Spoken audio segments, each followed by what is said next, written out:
Hello and welcome to On the Podcast of The Odd Couple. This is Siddharth here. I'm Arjun. And I'm Dr. Sheesh. Hey, so what's up with you guys? Crazy life.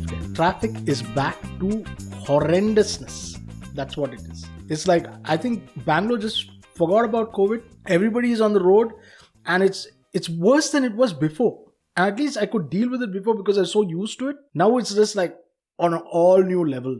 Yeah, I was driving back from Chennai the other day. Yeah, fine. Chennai was bad enough that not too many people were wearing masks. I think Bangalore's slightly better. At least they have the mask somewhere in the vicinity of their face. But dude, while I was driving through a place like Vellore or Chittoor and places like that, nobody's wearing mask. Like zero. In some places, if I find one person wearing a mask, I don't know what to make of it. He's definitely got COVID.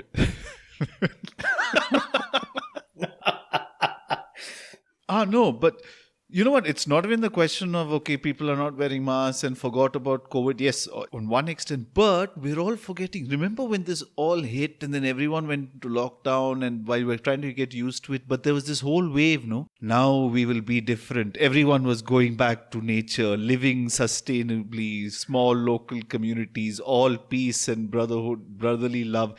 Everyone's social media changed to, you are beautiful, you are you.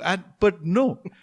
Given first chance they got, no, we're back out and we're all being the same old nasty buggers that we've always been. Yeah, there was a lot of love being spread during COVID, no? COVID time. Exactly. Yeah, people were all stuck at home. They were like sharing so much love with each other. Now, bloody hell, everyone's forgotten about shit. This will be the trigger we needed to get back to, climate change we will deal with. One with nature, perfect society. What the hell, man? Yeah, this whole utopian society which Sir Thomas More talked about, this whole imagined community of society that possesses highly desirable or near perfect qualities for its citizen, which is the actual definition, Wow. is what I thought that this particular pandemic will probably get us like a couple of inches closer to that. But I think what has happened is that we've actually gone backwards. People are just going crazy now. They're like, oh, lockdown over. I'm going to go to Goa. I'm going to party. Yeah. I don't care. Oh, it hasn't affected me in 6 months. It's not going to happen to me at all. Correct. And they just refuse to believe that what the reality is. Yes, even at times I've felt the same, but I think I'm too cautious or paranoid to act on those emotions or feelings because I think, Dr. Sheesh, you constantly remind us how crazy it is actually at the hospital. Yeah. But then coming back to the whole thing of how crazy people are by default, this whole human species is twisted. Yeah, I agree with you on that front. Like, there was that time, right, where we were like thinking we should take things back to nature during this is a time for nature to rejuvenate, and we're learning our lesson from this, and we can see the change which is happening. Like Delhi smog all disappeared overnight, right? So there were things like which we were relating to, but then that's the real problem. No, we are inherently so flawed. That's the way I look at it. Like, even if you dream, like, let's take that movie Avatar. When that movie came up and we're talking about this foreign land, this, alien land where they're connected to nature and life is not about all the technology and the money, but, feeling one with nature and stuff like that. Some people lost it. They were like, we want to go and live there, all that crap.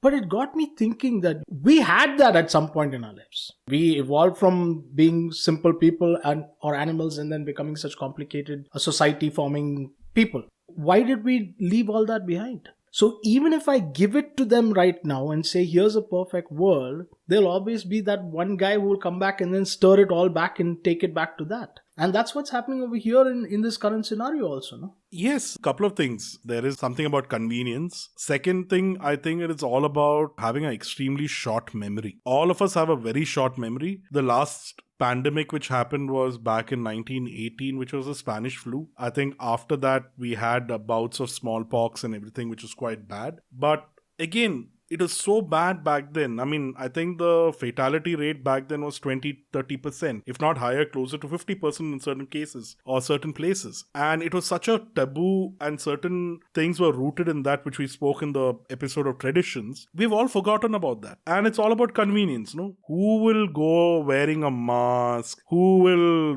be socially distant? Who will keep washing our hands 20 times a day? Correct. And once that fear goes away, then why are we doing anything? And that's the whole reason why I feel that we're a inherently very selfish species who only think about ourselves. End of story. Okay, we're a very selfish species who only think of ourselves. That's fine. But now, why isn't this concept of utopia rooted in our selfishness? No, it makes sense that that is supposed to be the selfish way to be. If you would strive to get a perfect society because everybody benefits, you benefit more. Living in utopia should be the most selfish ideal, no? Shouldn't it? It's a collectively selfish idea, but selfishness is inherently individualistic. For example, I think there is some research which says that any group of people, once it exceeds the number of 130 or 150, I'm not sure what the exact number is, it starts crumbling down. So that's why you see smaller companies or smaller hospitals or smaller organizations can have a far more robust work culture percolating down to the lowest levels, and everybody has the same vision, versus a multi-billion dollar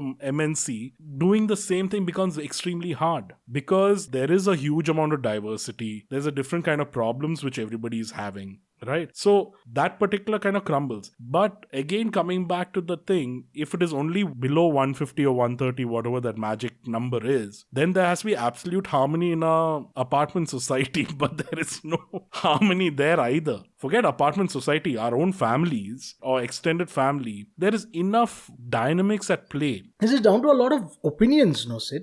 Isn't that what it is? At the end of the day, is everybody's got their opinions and everybody wants their opinions to be heard. Correct. Because everybody thinks that they are right. Correct. Like how I think my views are right. I have an open mind. I'm open to a discussion. But at the same time, what I believe is rooted in a lot of things I've experienced, which I feel is right. And everybody thinks that they're right. So when you have a lot of people who think they're right, you have a problem. This whole utopian world that we're talking about is Sir Thomas More's idea. And that is where the whole caste system originated also, no? The perfect thing you had the learned class, you had the business class, you had the warrior class, and then you had the rest. Our class, Vacha, our class. Our class, yes. Exactly. So that was the whole reason why a caste system probably originated. To have this perfect society, and the whole thing that we're talking about, this Ram Rajya, this whole Ayodhya thing which is happening. Problem which people don't understand is that you need to be good citizens also. Correct. Just by having a great leader doesn't solve all your problems. You need to put in the hard work. You need to give up certain privileges. You need to give up certain conveniences. Whatever it might be. I take the public transport instead of taking my own car. How many of us will do it? I don't think either three of us will ever do it. Then what are we talking about? I can't drive. They are handicapped. There, another useless fellow. They are handicapped. We'll take care of you, don't worry. In my utopian world, I'll take care of you. But I think, you know what it is that if I had to ask Arjun, what is your utopian world? How would it be? What do you think it is? Is it democracy? Is it communism? What do you think is the way we should be living our lives in? Which is perfect? Honestly, I have no idea. It's too deep a topic for me. So let's take it from a point of view of shaping this already existing so-called crappy world and trying to whittle things off from it to make things better. I think understanding sustainability is one, and the ability to give to other people to raise them up. That should be a core ethos for individuals to go forward. But those are the same core ethoses which they use to create everything. Now let's take pre-communism or pre-democracy. We used to have hierarchical rule, which was, a king would form and his offsprings would continue to take over. And that's how we were living until people started overthrowing them and then forming a democracy. And then they realized in democracy that was not fair. And so they said, okay, we'll bring in communism where everybody is equal. But then there is never an equality among everybody. So every system which we have formed has always broken down. Now, if you take Hitler, his concept was, okay, only the Aryans would live, and if you have the Aryans probably, then, I won't have so much of these fights. There's this movie, I think I've seen it or not seen it. It's called The Hero, I think, by Jet Li, where there's this king who's trying to take over the whole world by conquering Yeah, them yeah, over and making them him, and Jet Li is his enemy. But then at the end, Jet Li realizes that he's come so far and his intention is only to create peace. So that would be like, what something like Hitler thought, which is, I just want only one race to be there and it's easier to control them because we have so lesser things of diversification among them. But the method which he did itself is flawed. That's why I said in the beginning, we are just so inherently flawed within. There is no perfect utopia which we could create. Anything we create would never be that. It will just be the same muck which you're living in, and it's organized chaos. It is organized chaos, no doubt about that. But at the same time, there have been a lot of civilizations which have aspired to have this perfect society. I'm like, forget having a perfect society. How about starting with being a perfect citizen or perfect human being? How hard that is. That's very difficult. It's like dieting. Yeah, it is like dieting. It's a mixture of a lot of things, right? That's what Theosophical Society, Madame Blavatsky, Annie Besant, and Leadbeater, back in the 1800s, tried to create this perfect teacher. And Arjun can throw more light on it because I'm talking about Jiddu Krishnamurti, who was the founder of Arjun's school, which is the KFI. He was the founder of Arjun. Sadly, the experiment failed. If this is the product, then I'm quite skeptical. But okay, it wasn't his vision, but it was Theosophical Society's vision to create this perfect teacher for the world. And they scoured the whole world and they discovered Krishnamurti as well as Rukmani Arundale and one more person. And they actually trained them and everything. And then they presented him to the world saying that, listen, he's the world's teacher. In his first speech, in his first line, he says, no, I'm not your teacher. I'm not perfect. And he broke away from Theosophical Society. But the point of the matter is that he learned so much that he realized that it's impossible to be perfect. Correct. It's not possible. Yeah, and it's impossible to be a perfect human being. Forget collecting 100 perfect people and trying to create one society, and let alone a city. That's where I think the problem is. I think, like you said, the focus should be on the individual. If I can just put it really simply, it's about the ability to be nice. And what is the ability to be nice? The ability to be nice would be understanding that you have to uplift people around you. So it's not a question of changing the world or changing everything. You change things around you, what you can. By being what? By being your best self and being so your best self that at some point it would touch the person closest to you. And by that ripple effect, it should pass on. Understanding upliftment of somebody should ultimately drive that progress is what I feel. I want to give you another very good society which grew right in front of our eyes. It was brought up on the foundation of sharing and goodness. It was our internet, right? Facebook. Not Facebook, the whole internet. Facebook, everything was part of that. It was all sharing, all fun things and information. Wikipedia, which was like a big source of knowledge, or type it, you get this information. But as we've progressed within this society of which we call the internet, we started realizing that just as much as there are people who are fed all this information, which is the good information, there are people who are finding more than one person who believe in what they were saying as outliers, right? So let's just take an example as a flat earther. There probably was a couple of guys who believed that the flat earth was a possibility. But on a medium like this world which we created within the internet, they've gathered so many people that it snowballed into such an effect that now they're able to influence other people, right? So when you were talking about, making a change in other people's life, these people also feel that it's necessary, absolute necessary for them to change the other guy. Now let's take a jihadist. A jihadist feels that it's his moral responsibility to convince you to do the same thing. So that itself is flawed. I think the problem today is that everybody feels that they need to correct the other guy or to tell the other guy how he needs to live his life. It's become like that now. Yes, I agree with you, Dr. Sheesh. And the problem is that we expect too much from ourselves and other people. We have very high expectations and we get disappointed terribly, all right? Of the number of idiots that I've realized that exist during this COVID whole pandemic has opened my eyes to. The sheer number of idiots is ridiculous. And a lot of them I know that I thought they were smart people, but no. Fine. I would say 99% of the world are idiots and 1% is my kind of idiot. I agree. I'm an idiot for somebody. Correct. But it's crazy because I had certain expectations. But I'm like, this person is saying this thing. This is life threatening. I mean, My wife has that feeling about me all the time. and she's not wrong. I'm not saying she's either. I agree with her. But coming back to the whole thing, it's just so disappointing because we expect a lot of things from a lot of people. And obviously we think we are right. We think we are nearly perfect, but getting there. And as you spoke about the internet, it gives a voice for a lot of small fractions of people to form a community. And that's what the whole problem with the whole dark web is. The whole deep dark web is filled with the nefarious activities. You have pedophiles, you have these weird ass Drug peddlers. cults going on there. Drug peddlers, I think, is the least of the problems, right? The worst things happening out there. So that is the scary part.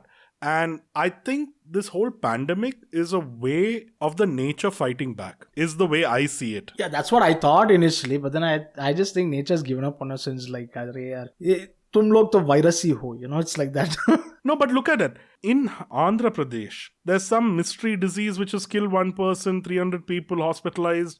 They have no clue They'll what find it out is. it's COVID once they stop mixing Ayurveda and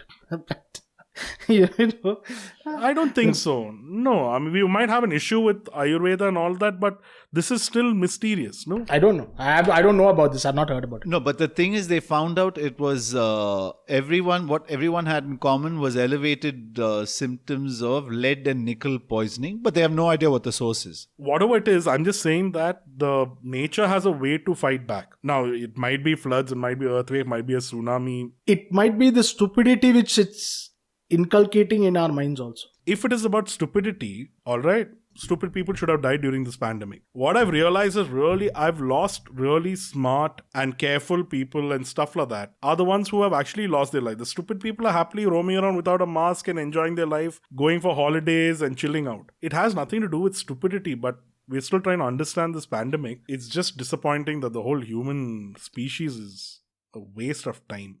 It could be, or it might not. But shit, what if the stupidity was the key to immunity for COVID, man? And then suddenly, years later, they'll find out, hey, stupid buggers, none of them died. And then you're like, shit.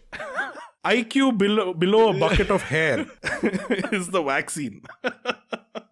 It's interesting to note what Dr. Sheesh said about how the advent of Facebook, the advent of the internet, and if you look at most systems in humanity, everything was, at some point, there is hope in the sense because everything was born of good intentions. So there is a root cause that systems were born of good intentions. But why do we have this curse of screwing it up? Why does that flaw exist where we take something born of good intentions and we just... Vested interests. Good one. Go ahead. Please explain. It just comes down to the fact that how much do you have involved in what you are doing? And now if you try to come in and then tell me now how to run this game, I'm obviously going to oppose it. So in any society which is created, each person has a vested interest in. Somewhere along the line, like how Sid said, our vested interests are different. And once that difference grows, the culture breaks down. Simple as that. Just think about, even in any civilization or any society, especially in a capitalistic society